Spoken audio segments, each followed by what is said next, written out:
everyone, and welcome to the Propcast. My name is Louisa Dickens, co-founder of Ellen Mulry and board director of the UKPA, and I shall be your weekly host. Each week for 30 minutes, we'll be connecting the VCs, prop tech startups, and real estate professionals globally, and assist in bridging that famous communication gap we all love talking about. So sit back, relax, and enjoy the show.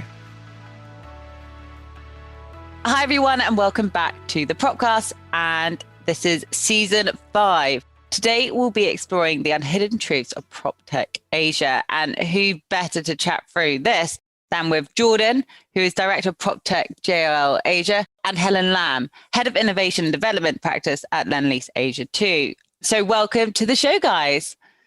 Hi.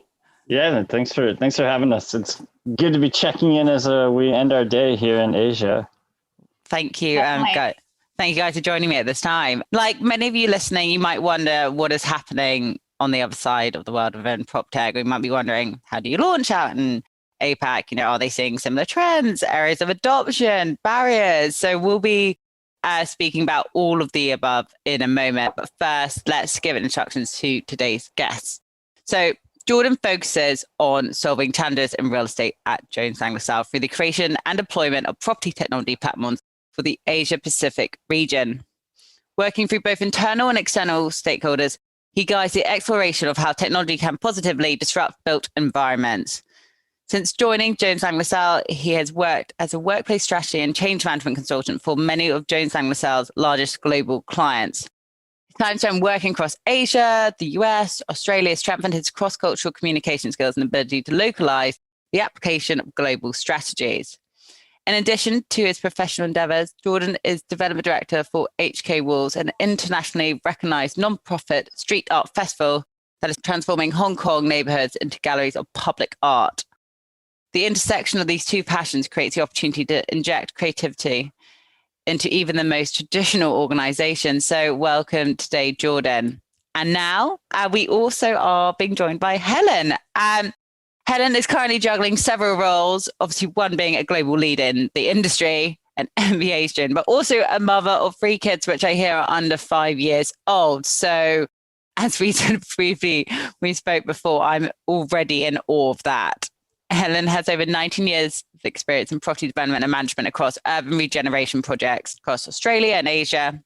And in recent years, Helen has been leading business and digital transformation projects, prop tech and innovation. She's had various senior roles in real estate, leading thought leadership, diversity and delivery on major urban regeneration developments, placemaking and community engagement. And she's also been recognized as a global winner for Women in Prop Tech Awards as a role model for visionary leadership, advocating women in real estate and technology. And is also a recipient of the 2019 Kellogg's Program Scholarship for Women, which is offered to candidates who have a proven track record of increasing gender and viewpoint diversity. So I'm looking forward to hearing a bit more about that later. But thank you both for joining us. Now our audience are all warmed up. Why don't we start off with a bit of background to how you both got into prop tech? Maybe Helen, you can go first because you studied law, then moved into real estate and now technology. How did this all come about? Thanks, Louisa. I originally thought as all kind of when my family was immigrants to Australia in the late 70s, and we thought, how do you make money is to become a doctor or a lawyer. So I joined the legal team, but working specifically around construction challenges and, disputes, workplace sort of insurance issues around construction sites. But very shortly, I felt really passionate about how things are built. And I moved really quickly within 5 years onto the construction site itself. And through that, I've been able to get a lot of experience through developing and being part of the developed environment and working in asset management and development. So it was like, I guess, a natural sort of growth when you're working in development. And it's development has been around for centuries and decades, right, since the Egyptian times, but the practices haven't really evolved that much in the last century. So I've been really advocating, supporting a lot of initially things that we don't really know about prop tech 12 years ago, like just building basic CRMs and talking about how do we improve asset management, like from all the manual Excel spreadsheets to how do we actually understand more about our customers. And that really evolved to, really driving some of the key changes around implementation, around how technology can support some of those challenges and answers. Thank you for that. And Jordan, what about you? You've worked for different sorts of businesses. You've obviously involved in the arts as well. How did you get into this role within Jones Lang LaSalle?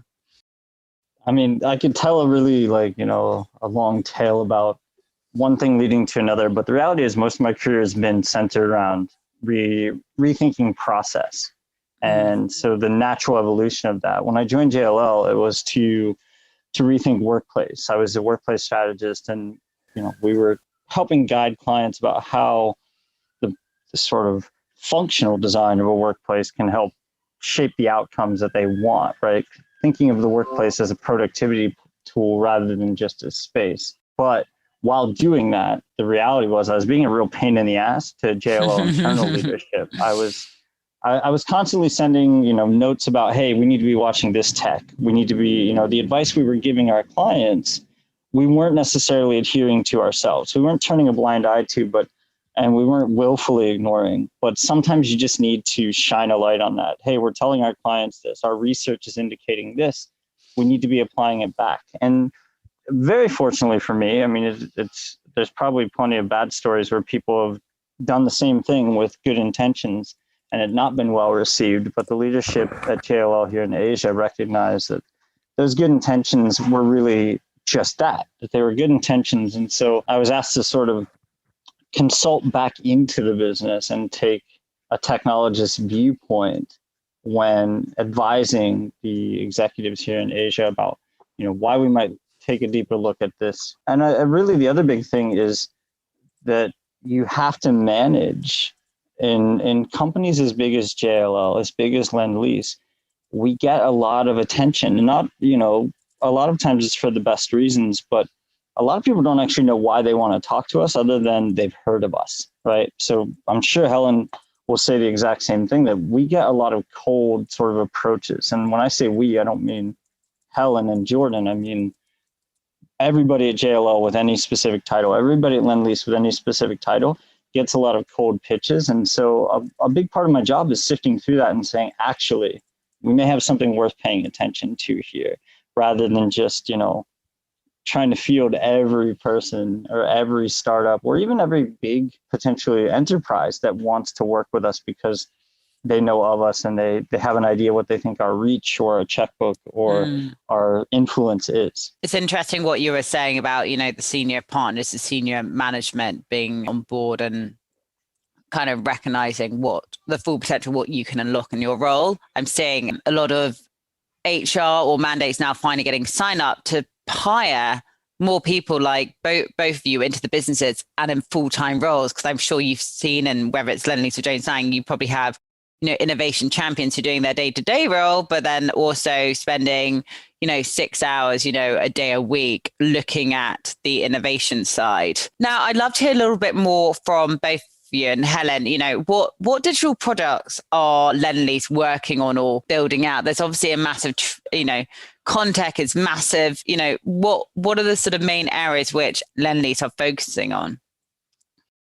Yeah, I think right now, because our business model is about leveraging our operating segments. So we're end-to-end developer. So we do the development, we do the construction and investment management across a very diverse portfolio around the world.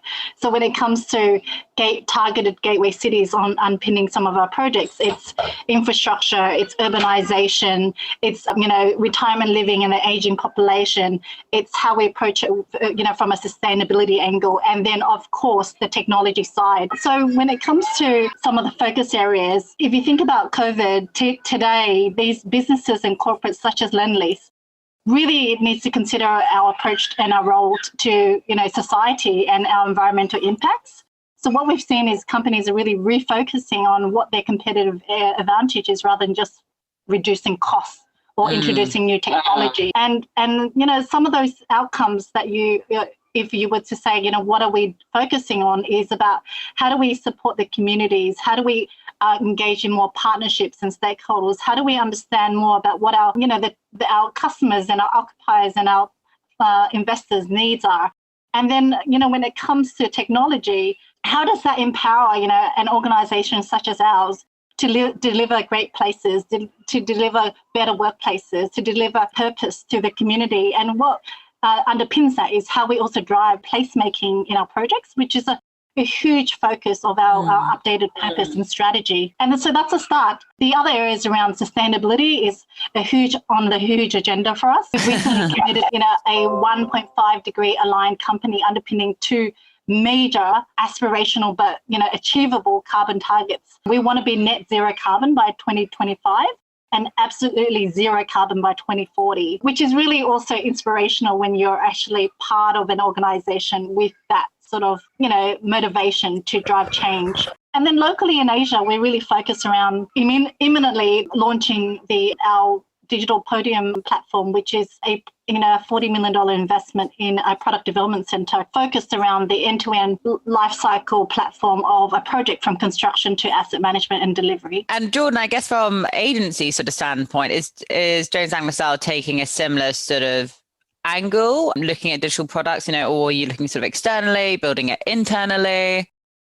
It's for JLL, it's a mix of both, because we at our heart, we're an outsourcing firm. We provide services to a wide range of clients, including clients like Lendlease. So what we have to do oftentimes is first focus on our core services and how technology can support that. So in an organization like JLL, where a lot of it is, as you said, driven by transactions, you do have to follow the money. And so we put a lot into improving how we're able to drive not just more transactions. Volume is great and margin is great, right? We all want to work for a profitable company. We all enjoy the security of that. But the quality of transactions, the sophistication really is improving very quickly. The old days of, for instance, a commercial real estate broker kind of being privy to information that the market wasn't, are pretty much behind us, because anybody with decent Google foo skills can find out a lot of this information, including things like shadow stock.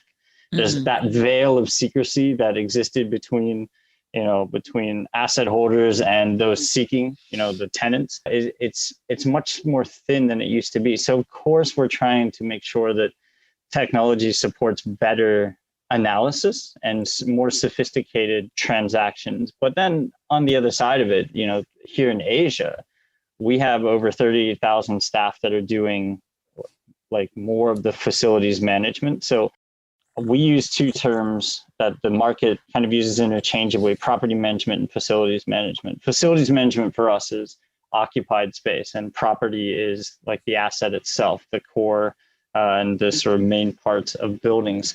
And in doing that, in managing that, there's a lot of really mundane tasks that have to take place that historically have just been ritual, but we're starting to discover can be really powerful sources of data that then facilitate those more sophisticated transactions. And so, sort of in the near term, the focus on digital product development has been, how do we get better transaction platforms? How do we get more truly data-driven insights, right? Not limiting ourselves to spreadsheets and pockets of information, but the sort of aggregate of the information that data provides. And then more longer term, looking at, well, how do we get more information? How do we plan to organize and structure that in a meaningful way so that we're not spending so much time trying to clean it up and organize it after we get it, but rather, construct new data inflows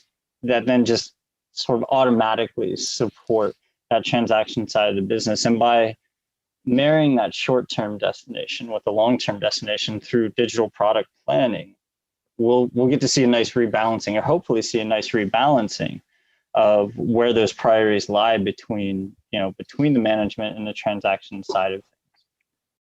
And so say once and I know you're obviously you mentioned that you're both developing products internally. Once these products are nearly perfected, when is a product ever fully perfected?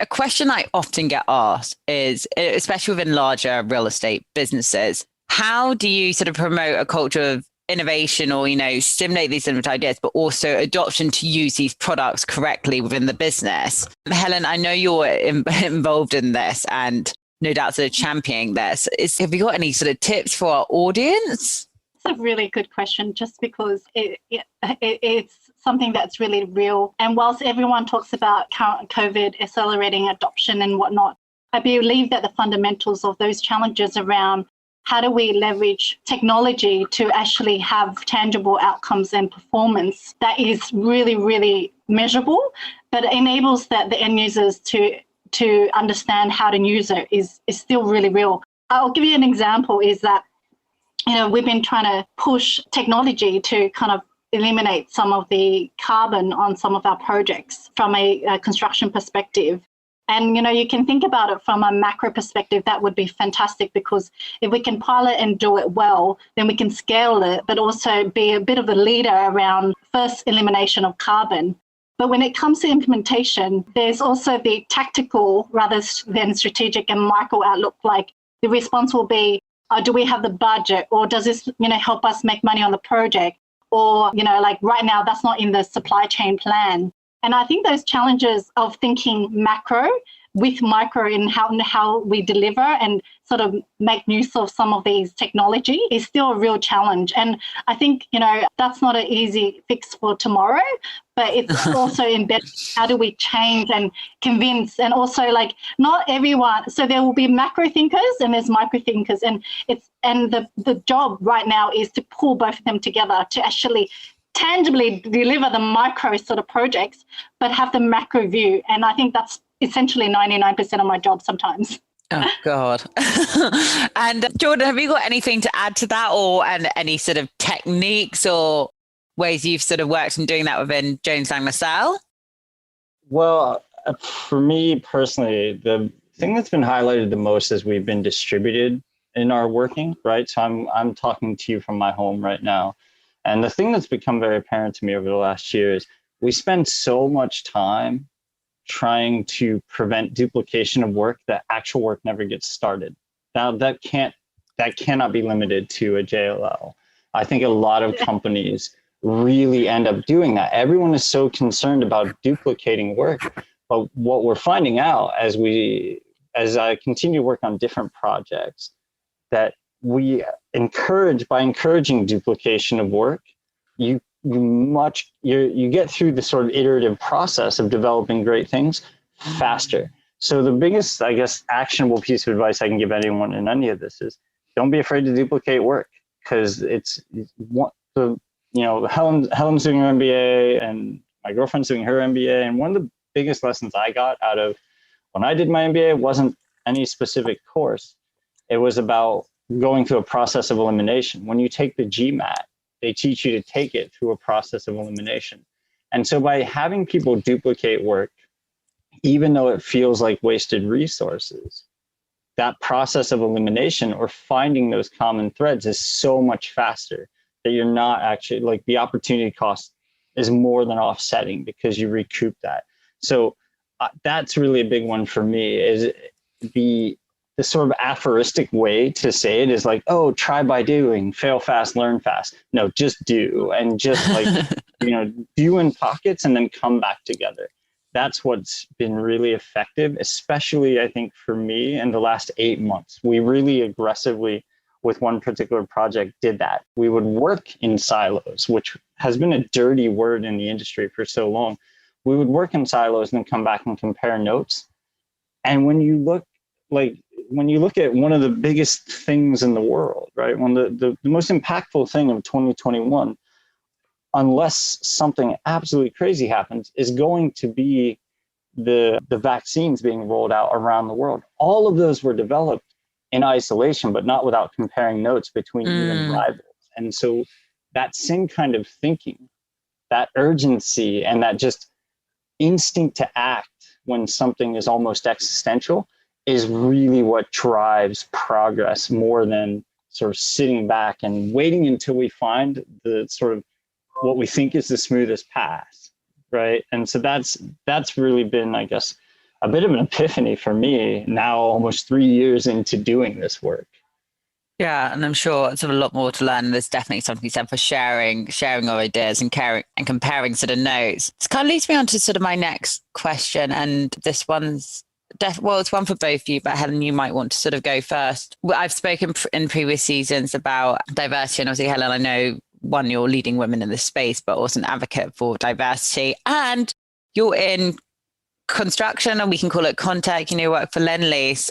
How can we get more diverse people in this space, or I guess particularly in construction, which is male dominated, and I'm sure it sort of can sort of change. What's your personal experience being, and what obstacles do we need to sort of tackle? Oh, that is such a heartful question to my core. I just think like being a woman who, when you walk on a construction site in Asia, one of the sites that I worked on had 13,000 construction workers, and 12,990 of them were male. So just the physical sheer of walking on the site, and me being a small female lady in a hard hat with you kind of just with a small voice, and you can't help but being intimidated or feel intimidated. Right. So I think my advice is, just do it. I always encourage younger women in my teams to essentially get out there on the construction site. Yes, they will not listen to you. And yes, they'll give you a look like, why are you talking to me? But the reality is, if you don't actually put yourself out there, then it won't change. When it comes to prop tech and contact, I think it's about how managers and leaders such as Jordan and myself, we need to also balance some of the biases when it comes to hiring. If you think about it from a technology perspective, there's architects, right, that can program, and they're not married to any sectors. But then when you talk about architects in the real estate, it's very much married to the built environment. But there's hardly any architects that actually can do both. Programming, understand digital technology, but also understand the impact on the built environment as an architect and the design impact. And I think there's a huge opportunity and gap in the market for that diverse talent to be adding value in the industry. And so when it comes to women, like women can actually build skills like the hard skills around design. I encourage younger women to learn how to code, learn how to build things, put themselves out there in the construction site. And then when it comes to managers such as myself and Jordan, we need to be open to have that, that unbiased view when it comes to hiring. And sometimes those unbiased view might have to be conscious in developing talent and in talent as well. Jordan, is there anything you'd like to add to that as well? Yeah, I think for knowing that we're in an audio format here, for those who don't know me, and don't let the exotic surname fool you, I'm a white American male from Ohio. The job of a male ally is to highlight when that imbalance exists. And I have to say, never once in the times and it's been many times at this point that I've highlighted that imbalance, has been met with hostility. So there will be times, because JLL is historic to the property industry. We of course have a lot of male dominance within the organization. There will be times where we're presenting to a client or to the market or something, and it is all white male faces. And anytime I have flagged that within the organization, we have acted on it quickly, and we've made sure not just to put a sort of token presence in there, but actually get the perspective of a female or of any other minority within the conversation. Not minority as a sort of abstract term, but making sure that we have a diverse set of viewpoints and representation in that conversation has been something that is accepted with open arms. And it's scary the first time you do it, and it's a little less scary the second time you do it. But as you keep saying, hey, this is an issue, most people go, I wasn't looking for that. And so the job of a male ally, now that I can spit it out, is to flag that. And sometimes that job is to say, you know what, I will step out. I will help with this. There are quite a number of occasions where I've worked with, especially some of the younger talent in JLL. I've helped them ghostwrite and find some of their confidence. Does that mean I've written the entire thing that they've done? No, not usually. It's like I'll write a little writing prompt and then work with them to flesh out their version of that story. And that gives them enough confidence to do it the first time. And then usually they don't even need the help the second time. But helping people find their voice, like that's the job of an ally. And so that's really, I think, something that we can all afford to reflect on. Even like, you know, in the case of Helen, yes, as a female, she's underrepresented, but anyone who knows her knows she's a very powerful presence. And so lending or helping use that presence and that voice to amplify those that haven't had their moment yet is really, it's really important.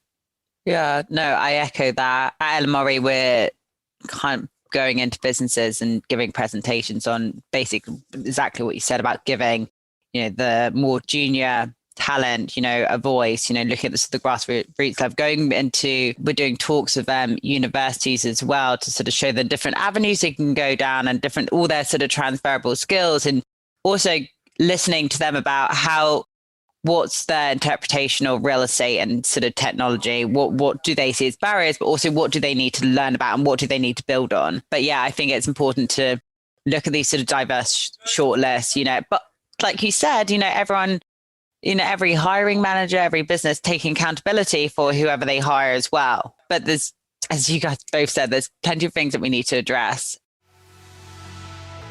Position yourself to thrive with a 5-week course that covers the essentials of designing, developing, marketing and operating offices in 2021 and beyond. Check out the Future-Proof Office course at realinnovationacademy.com. Quote LMRE for a 10% discount. Going back to PropTechs, and Helen, go first. Who's leading the way in APAC in terms of startups? Are there any ones you're sort of seeing which are, you know, growing or which have a really good product? Yeah, I think right now, in terms of players, you've got multiple players. You've got the VCs investment. You've got government players driving a lot of the ecosystem and investments and incentives at the moment. And then you've got the startups, you know, really rising. Startups in Asia it's just booming, particularly in Singapore, being such a central ecosystem and a tiny dot around the world. But if you look at, like, even Zoom has set up a massive R&D center here in just December, just passed a few months ago. You've got platforms like the COVID beneficiaries in pharma, tech, biotech, supermarkets have been booming because everyone's just shopping and eating at home. You've got tech companies investing, such as, you know, e-commerce such as Lazada, you've got Shopee. Then also the digital banking licenses have enabled, you know, the Ubers and the Grabs and the Singtel of the telco worlds to also leverage their platforms as well. So I would say there's a lot of big players, I think, amplified through where we are in the world at the moment. And there is exponential growth in those areas. But I think the main players are also some of the key people like the government partners, Lendlease and JL, driving some of those ecosystem, in that there's not one single player when it comes to PropTech. You need to harvest an ecosystem that needs to be nurtured as a community to kind of like make progress in the industry. And Jordan, what are the sort of major trends which you're sort of seeing? We obviously, Helen touched on context, sustainability earlier. Is there a certain area which Jones Lang are investing in? Or, I mean, you know, PropTech Asia pretty well. What major trends have you seen in general? Yeah, well, major trends, I'm not sure any have emerged because I personally, there's a strange irony to the fact my job title is Director of PropTech. I don't like the term PropTech. I don't like any of these tech portmanteaus where you just shove tech on the end of something and all of a sudden it's valued higher. But what I think is the most interesting trend, and what I think will end up proving to be an important and fundamental truth with technology moving forward, is the most effective tools are the ones that are mimicking our own biological senses. So for instance, you asked what startups are interesting. One of the ones that participated in Asia's first prop tech accelerator, which happened to be run by JLL and Lend-Lease, was a company called Loretta.io. And Loretta focuses on machine vision. And they use programmatic analytics to basically plug a box into camera systems and monitor particular things.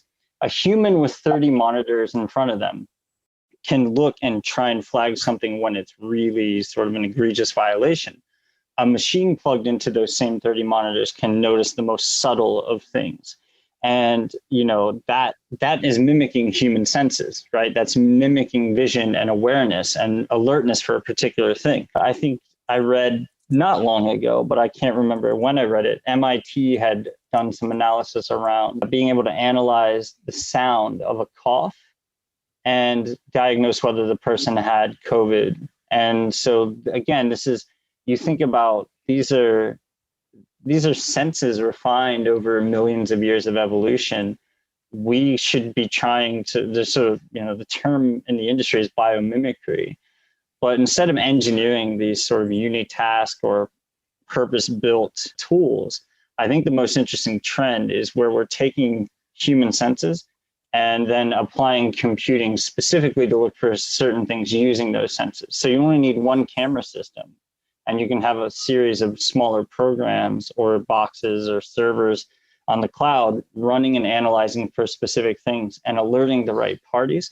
That's really interesting to me. So I think that's a big one is how is technology duplicating what evolution has done so well for us? And you mentioned obviously Lend-Lease and Jones Lang's accelerator program. Lots of our listeners are startups, but also VCs. So Helen, what obstacles have you observed in startups launching in APAC from any of these programs you've been involved in? Yeah, so Lend-Lease and JLL, about probably in 2 years now, time is flying, launched Propel Asia, which was at the time the first PropTech accelerator program in Asia. And it was a great opportunity for us to really understand whether, the startups, working with startups can really solve some of our challenges. We can't solve them on our own. The company that Jordan mentioned earlier, Loretta, we're still working with 2 years down the track. And it's been really amazing to see their growth as well. They're understanding more of the customer, such as us, and the use cases. We have now implemented and trialed their products as they evolved to solve the real challenges around managing, the social distancing regulations in our mall, helping us understand customer patterns and social distancing requirements, and also understand more of our customers and demographic profiles. So the lessons learned around there is that sometimes the startups, you need to invest in some of their capability and understanding of the organization needs as well. And as those needs evolve, how they are agile enough to kind of pivot and find their solutions based on that. And I think it's we work with a number of those startups, and the startups that have really, really listened to us and worked really closely with us has been really a gratifying and successful relationship. And I'm really excited to look at what we can achieve in terms of the next stage of Propel would be. Yeah, it sounds like Loretta is sort of a great case study to build on. Now, Jordan, also building on what Helen's just said, are there any sort of do's and don'ts for a startup launching in APAC, or what you've seen that works and what doesn't work?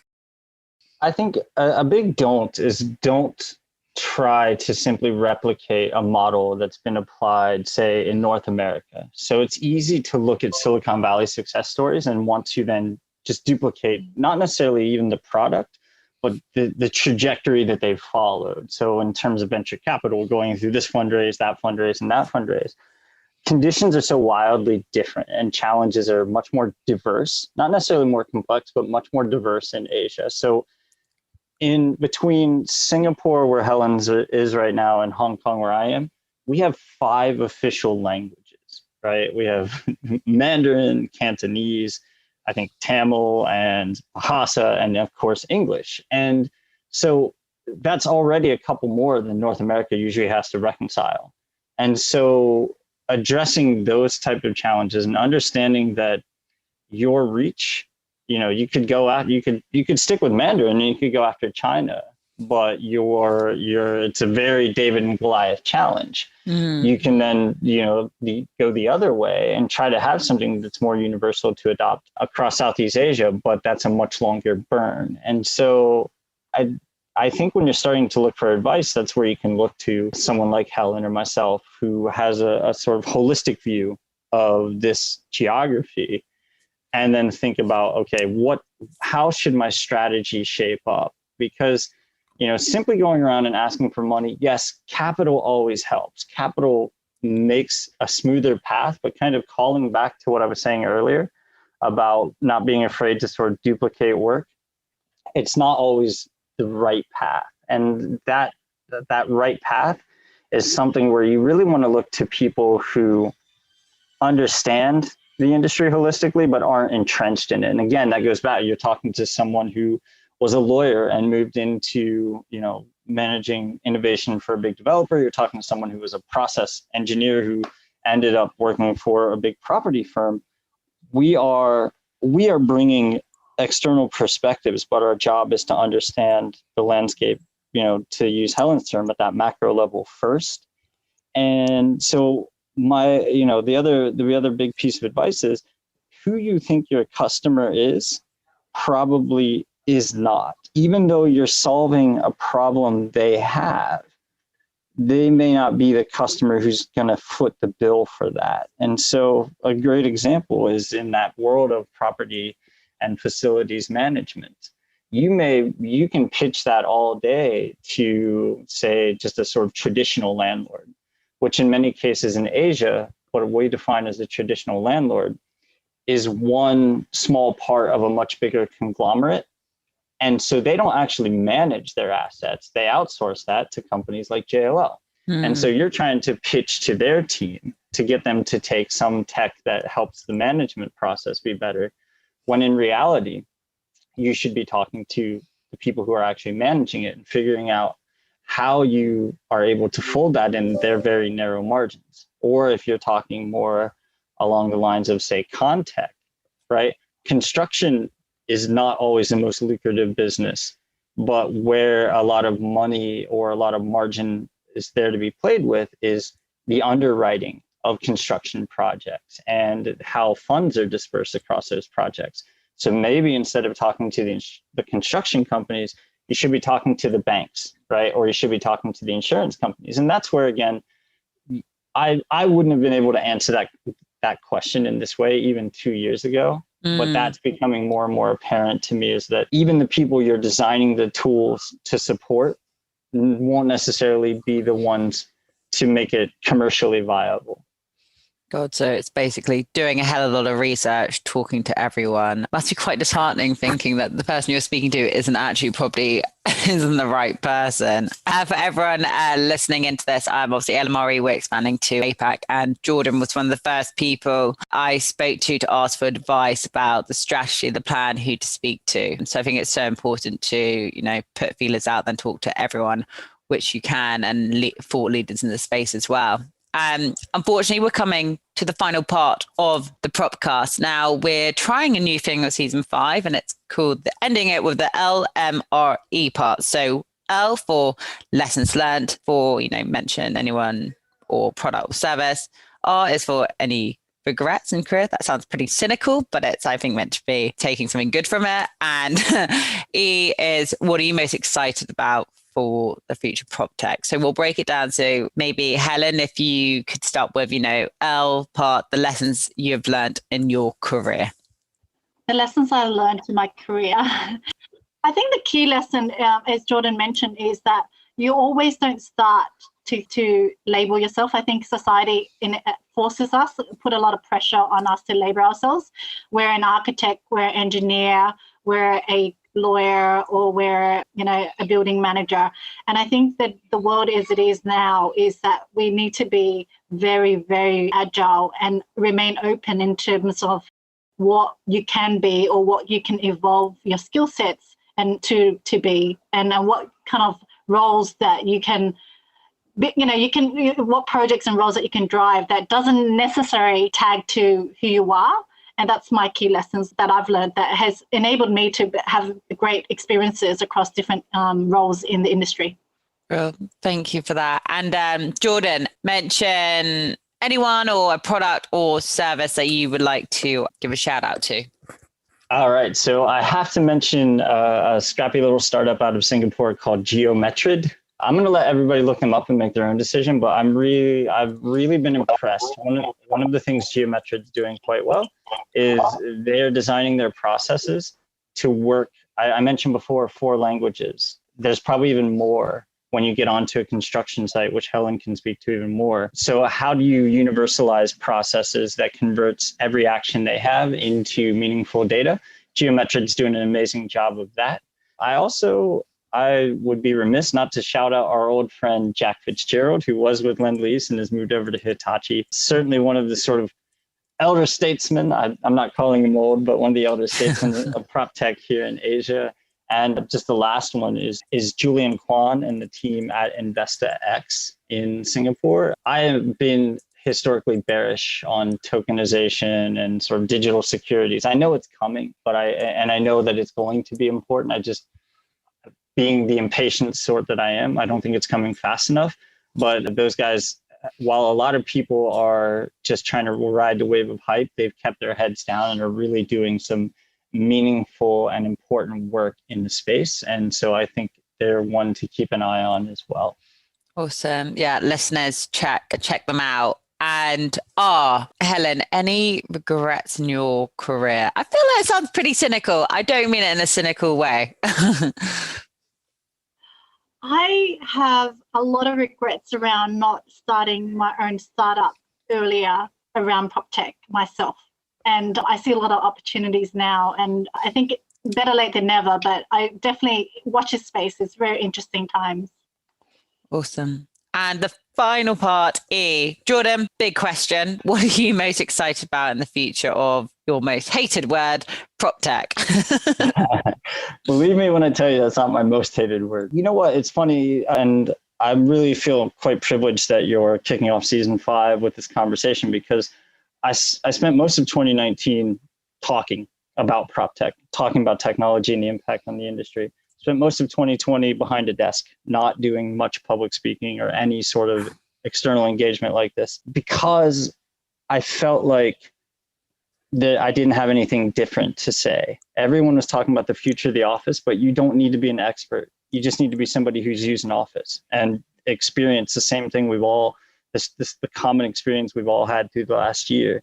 What I'm most excited about is that I think that we're starting to see a shift away from the platform economies of technology into one of more participation. So platform economies they give a small group of very powerful companies or individuals even more disproportionate amount of power. But like I mentioned, companies like Geometrid and companies like InvestaX, what excites me is they're going to allow more and more people to participate in every sort of aspect of the value chain within real estate, and then hopefully recoup some of the rewards that come with that participation by generating new sources of data. Lead generation to transactions shouldn't be limited to that select few brokers I mentioned off the top of it, but anyone who's actually involved. The best example I can give is a lot of times when someone's selling their house, they share a Facebook post. You might share your friend's Facebook post, and that's actually the origination of the sale of that. And in today's world, a real estate agent gets all of that. They get all of the transaction fee associated with that. And I'm optimistic that more and more transparency of data, less sort of monopolistic practices around data, and more tracking of the origination of that will allow more people to then share in the wealth that this industry generates. So that's what I'm most excited about. And I think anyone who knows me will find that surprisingly optimistic. Thank you for that, Jordan. Sadly, this is bringing us to the end of episode 1 of season 5. But first and foremost, thank you both for joining me in your evenings. And the audience, I'm sure, would love to check you both out. So Helen, if you could first out, how can the audience best connect with you? And then Jordan, if you could go after. The best thing is just to message me on LinkedIn, Helen Lam at Lend-Lease. Awesome. And Jordan? Yeah, I'm Jordan Kostelac on LinkedIn and occasionally on Twitter at Scopelessness. So that's it. That's me online. I love it. Look, thank you very much for joining me on the Propcast. And I am looking forward to catching up with you both after the show. Thanks you so much. Thanks for having us. Thanks for having us. Thank you for joining us this week on the Propcast, and a big thanks to our special guests. Make sure you visit our website, www.nmre.co.uk, where you can subscribe to our show, or you'll find us on iTunes and Spotify, where all good content is found. Whilst you're at it, if you found value in the show, we'd appreciate if you could rate and review us on iTunes, or if you simply just spread the word. Be sure to tune in next Tuesday, and I'll catch you later.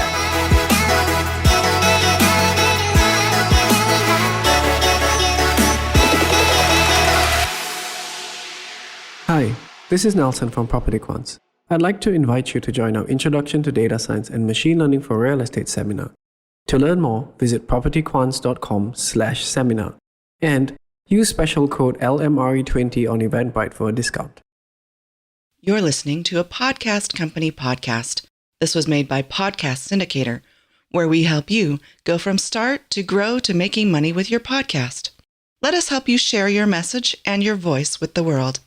Reach out now, Jason at podcastsyndicator.com or Brett at podcastsyndicator.com to find out more. Thank you for listening, and do come back to hear nothing but the best podcasts.